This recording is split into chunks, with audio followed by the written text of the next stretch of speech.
So ayan everyone, narito na kami sa may Holy Cross Monastery. So ipapakita ko sa inyo yung opening hours. So ang opening hours po niya everyone ay ng Holy Cross Monastery opening days, visiting hours at Monday to Saturday 10 to 4 p.m.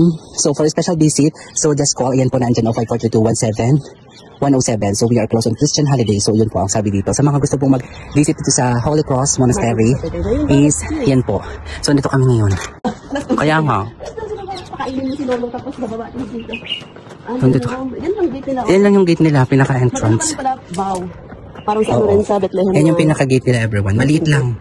Maliit lang pero kasya naman yung tao everyone. Yan yung pinaka-gate nila. So simula alas 10 everyone. Ang tawag dito ay ang Holy Cross Monastery everyone. So yan everyone. Hindi ko pa yan talaga napapasok yan sa loob.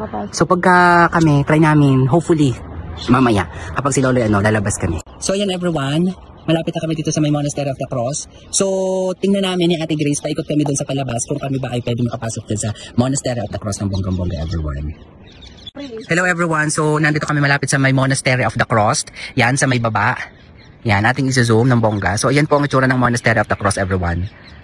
Paikot pa di yan. So, andito kami, nagja-jogging. Try namin na dun kami makadaan palabas sa may Monastery of the Cross ni Ate Grace. So, ayan po ang Monastery of the Cross ng bonggang-bongga everyone.